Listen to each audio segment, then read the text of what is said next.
Hello everyone, welcome to Saroj Mishra's YouTube channel. मेरे YouTube channel पर आप सभी का बहुत बहुत स्वागत है। 574 permanent assistant professor recruitment advertisement लोक सेवा आयोग ने जारी कर दिया है। स्टेट पब्लिक सर्विस कमीशन राज्य लोक सेवा आयोग की तरफ से 574 पदों पर असिस्टेंट प्रोफेसर भर्ती विज्ञापन जारी हो गया है और सभी के सभी परमानेंट पोस्ट हैं और इसमें अदर स्टेट के कैंडिडेट भी अलाउड है। टोटल 30 सब्जेक्ट्स हैं जिनमें वैकेंसीज निकाली गई हैं। Qualification, age criteria, selection criteria, सारी चीज़ें डिस्कस करेंगे। तो सबसे पहले हिंदी में है। टोटल वैकेंसी देखिए, इसमें जनरल के लिए, SC ST OBC MBC EWS category के लिए एंड PWD कैंडिडेट्स के लिए, सबके लिए रिजर्वेशन भी है अलग अलग और जनरल के लिए भी मेंशन किया। तो टोटल वैकेंसीज मैं आपको बता देती हूँ, कैटेगरी वाइज आप आराम से बाद में देख सकते हैं। तो सबसे पहले 58 वैकेंसीज हैं हिंदी में, 21 टोटल वैकेंसीज हैं इंग्लिश में, अंग्रेजी विषय में।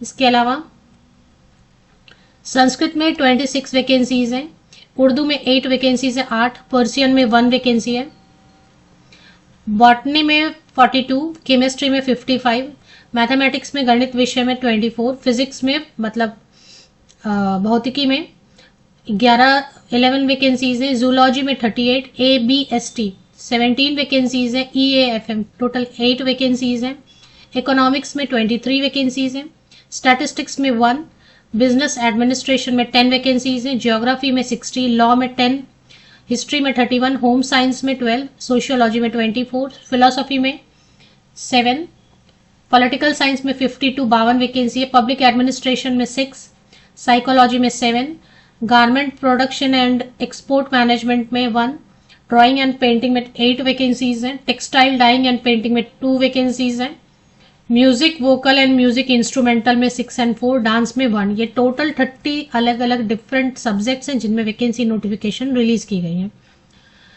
आपको थोड़ा सा एडवर्टीजमेंट देखा देखा लगेगा क्योंकि ये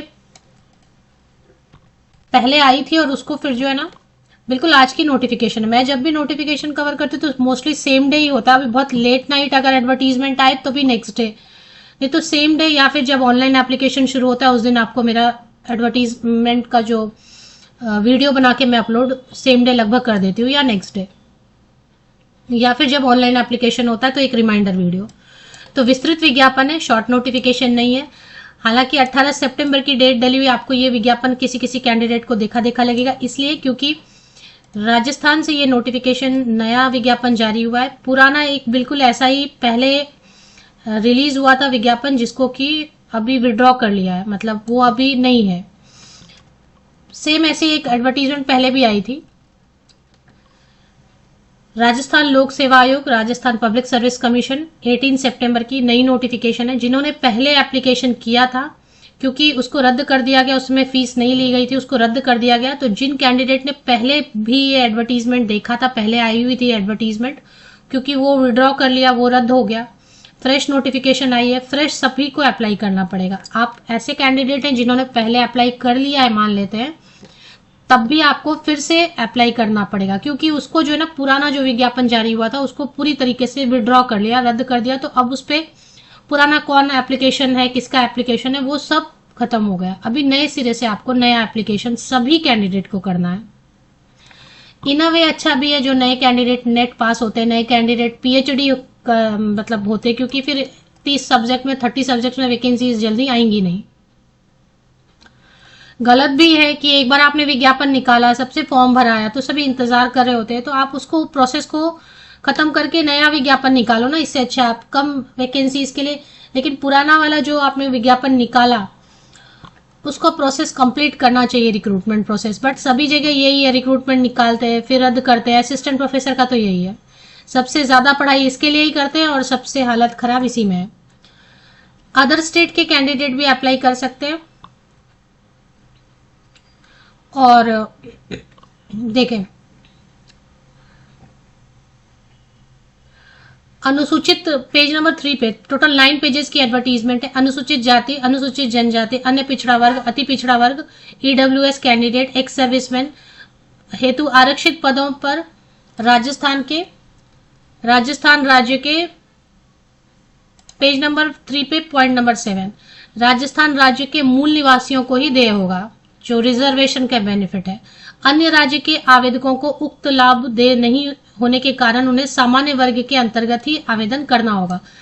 मतलब कहने का मतलब ये है कि अगर आप अदर स्टेट के कैंडिडेट हैं, आप राजस्थान के बाहर किसी भी स्टेट या किसी भी यूनियन टेरिटरी के कैंडिडेट हैं, eligibility criteria, age criteria meet हो रही है तो बिल्कुल आप अप्लाई कर सकते हैं, लेकिन आपको अनरिजर्व कैटेगरी जनरल में अप्लाई करना होगा, रिजर्वेशन का बेनिफिट नहीं मिलेगा। तो ये तो हमेशा ही होता है कि अगर आप दूसरे स्टेट में जाके अप्लाई करते हैं तो आपको जनरल में अप्लाई करना पड़ता है। एटलीस्ट अप्लाई करने दे रहे, ये अच्छी बात है, क्योंकि कई जगह पे तो आपने देखा होगा कि वो अप्लाई नहीं करने देते, लिख देते हैं कि डोमिसाइल है वही अप्लाई करें, जो कि गलत है। हायर एजुकेशन में ऐसा नहीं करना चाहिए। यहाँ पे सभी कैंडिडेट, सभी स्टेट के कैंडिडेट अप्लाई कर सकते हैं। तो एक जो जैसे मैं सीक्वेंस में बढ़ रही हूँ तो अभी क्वालिफिकेशन आ रही है, फिर एज क्राइटेरिया भी मैं डिस्कस कर दूंगी। मास्टर डिग्री होना चाहिए रिलेटेड सब्जेक्ट में, कंसर्न सब्जेक्ट में, संबंधित विषय में 55%, 55% या अबव मार्क्स के साथ मास्टर डिग्री, स्नातकोत्तर, पोस्ट ग्रेजुएशन, जो भी आप बोले, या परास्नातक भी बोलते हैं। अगर आपने ग्रेडिंग सिस्टम से पास किया है तो 55% के इक्विवेलेंट ग्रेड आपको होना चाहिए। अच्छा, अगर आपने फॉरेन यूनिवर्सिटी से भी पढ़ाई करी है तो कोई प्रॉब्लम नहीं है।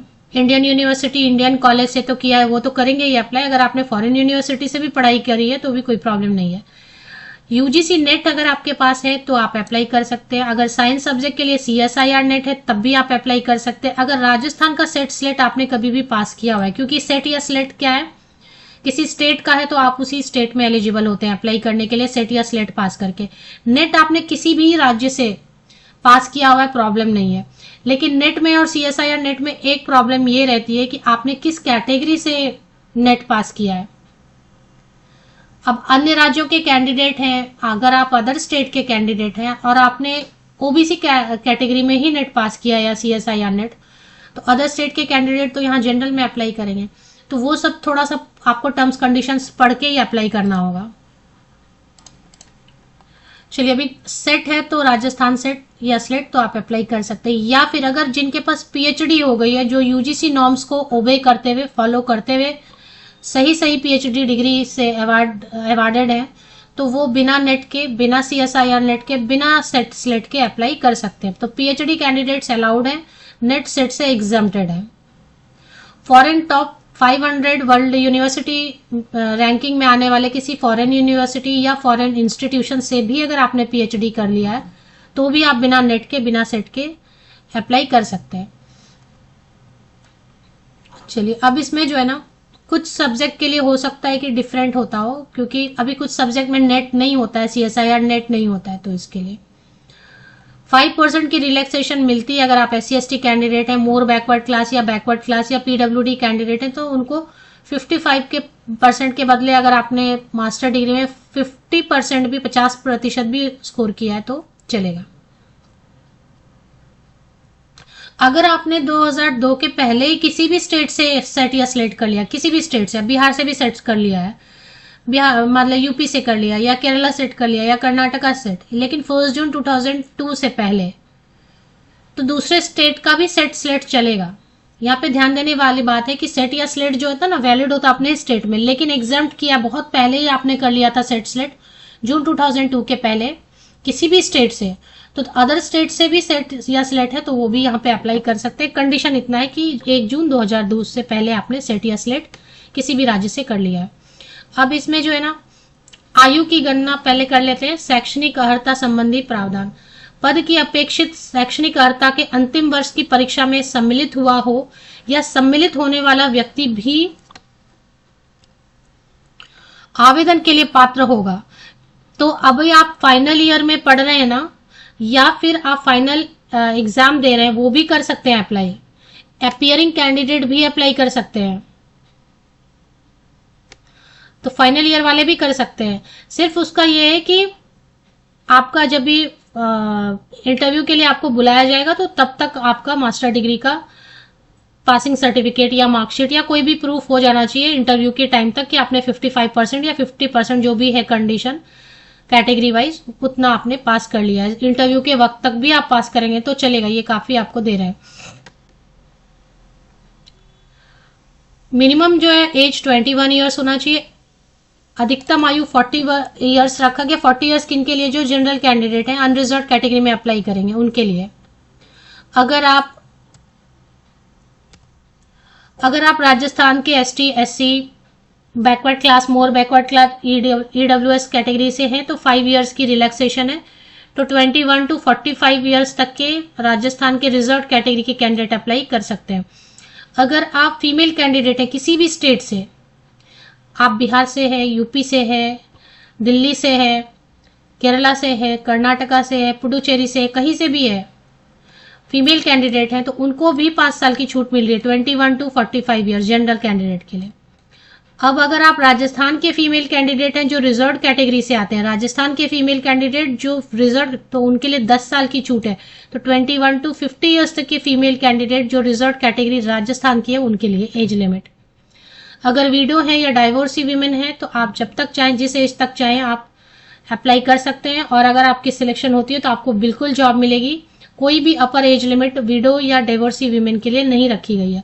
अब ये विडो एंड डाइवोर्सी वीमेन किसी भी स्टेट की हैं तो चलेगा। इसके अलावा काफी सारे कैंडिडेट को, एक्स सर्विसमैन को, बाकी सब पीडब्ल्यूडी कैंडिडेट, सबको एज में रिलैक्सेशन मिलती है। 5 ईयर्स की छूट मिल रही है राजस्थान के पीडब्ल्यूडी कैंडिडेट्स को ओनली। चयन प्रक्रिया एक एग्जाम होगा और फिर जो है ना इंटरव्यू होगा। तो एक एग्जाम लेंगे। 1 दिसंबर परीक्षा की तिथि 1 दिसंबर से लेके 24 दिसंबर तक एग्जाम लिया जाएगा। 1 दिसंबर, क्योंकि अलग अलग बहुत सारे सब्जेक्ट है ना, तो राजस्थान में जाके एग्जाम देना होगा। ऑनलाइन या ऑफलाइन कैसा भी एग्जाम होगा, लेकिन वस्तुनिष्ठ प्रश्न, multiple choice question, objective type रहेंगे। 20 सितंबर से 19 अक्टूबर तक, लगभग 1 महीना, एग्जैक्टली 1 महीना का टाइम मिल रहा है। रात 12 बजे तक 19 अक्टूबर तक आप अप्लाई कर सकते हैं। 28 सितंबर से लेके 19 अक्टूबर तक, 20 SSO पोर्टल पे आप जाएंगे, sso.rajasthan.gov.in पे आप रजिस्टर करेंगे और उसके बाद जाके वहां से अप्लाई कर, 1 टाइम रजिस्ट्रेशन करेंगे। पहले 1 टाइम रजिस्ट्रेशन करेंगे और उसके बाद OTP वगैरह जनरेट होता है और उसको यूज करते हुए पासवर्ड ID क्रिएट करेंगे और फिर वहां से आप अप्लाई करेंगे। फीस की डिटेल चेक कर लेते हैं। यहां पर जो है ना, अगर आप करेक्शन एडिटिंग करेंगे तो 500 रुपीज फिर से लगेगा। 500 रुपया एडिटिंग या करेक्शन के लिए। हमेशा जब भी आप फॉर्म भरते हैं तो करेक्शन की जरूरत ना पड़े, एडिटिंग की जरूरत ना पड़े, इसके लिए सारे फॉर्म्स, सारे सर्टिफिकेट बिल्कुल अरेंज करके सीक्वेंस में सामने लग के बैठना चाहिए और आपको लेट नाइट करना चाहिए, फॉर्म भरना चाहिए, क्योंकि पीस होना चाहिए आसपास, या अर्ली मॉर्निंग भरना चाहिए फॉर्म। सर्वर भी डाउन नहीं होता है, प्लस जो है आसपास पीस रहता है। तो किसी ने टोक दिया पीछे से तो गलत हो गया एंटर करने में, और बहुत पीसफुली हर डेटा को एंटर करके उसको 2 बार 3 बार चेक करना चाहिए। क्योंकि ये 500 रुपये क्यों, और फिर उसके लिए टेंशन बना रहता है कि एडिट करना है, लिंक कब आएगा, एडिट करना है। तो फीस जो है ना 600 है मैक्सिमम, जो कि ऑब्वियसली अदर स्टेट के कैंडिडेट, अनरिजर्व कैटेगरी के, क्रीमी लेयर OBC कैंडिडेट हैं तो उनके लिए 600 है। बाकी जो रिजर्व कैटेगरी के लिए 400 और दिव्यांग जन जो है उनके लिए भी 400 ले रहे हैं। तो ये तो हो गई 6 पेज नंबर तक। अभी पेज नंबर 9 में अगर सिलेबस दिया है तो चेक कर लेते हैं, अगर नहीं दिया है तो इन्होंने दिया है, कुछ स्कीम दिया हुआ है। क्योंकि एग्जाम लेंगे तो पेपर 1 होगा, पेपर 2 होगा और पेपर 3 होगा, जिसमें कि subject concern with the post and general studies of Rajasthan. तो आपका अपना विषय ही पूछेंगे 75 मार्क्स का, 3 hours 2 hours. Paper 1, paper 2, paper 3, 3 papers होंगे और इंटरव्यू होगा 24 मार्क्स का। इसमें जो है क्वालिफाइंग मार्क्स बता रहे हैं कि 40% जो ना ईच पेपर में आपको लाना होगा। यहाँ पर राजस्थान में 5 ऑब्जेक्टिव टाइप वस्तुनिष्ठ प्रश्न में 5 ऑप्शंस रहते हैं। अगर OMR शीट पे होगा तो आपको blue ball pen, point pen ही यूज करना है, ब्लू बॉल पॉइंट पेन, और 5 सर्कल में जो सही रहेगा वो आपको। अच्छा, इसमें राजस्थान में एक चीज जो है ना टफ रहता है, एक पॉइंट पे टफ बना देते हैं पेपर को। पेपर में अगर 10% से ज्यादा क्वेश्चंस को आपने छोड़ दिया है तो उसको वैसे डिस्क्वालीफाई कर देते हैं। अगर 10% से ज्यादा क्वेश्चन ही आपने अटेम्प्ट नहीं किया तो उसको वैसे डिस्क्वालीफाई कर देते हैं। 10% से ज्यादा जैसे ही OMR शीट में नहीं रहेगा वो डिस्क्वालीफाई हो जाएगा, तो यहाँ पे ये ध्यान रखना पड़ता है। बाकी डिटेल्स के लिए ना ऑफिशियल वेबसाइट RPSC राजस्थान लोक सेवा आयोग, विकिपीडिया आप कर लो, विकिपीडिया पे जाओ, लिंक मिल जाता है, इस पे चले आओ। यहाँ पे देखो आपको स्क्रॉल हो रहा है तेजी से, आज ही एडवर्टीजमेंट आया। एडवर्टीजमेंट नंबर आपको याद रखना, पुराना एडवर्टीजमेंट जिन्होंने फॉर्म भरा था वो विड्रॉ हो गया, उनको फिर से फ्रेश एप्लीकेशन करनी होगी।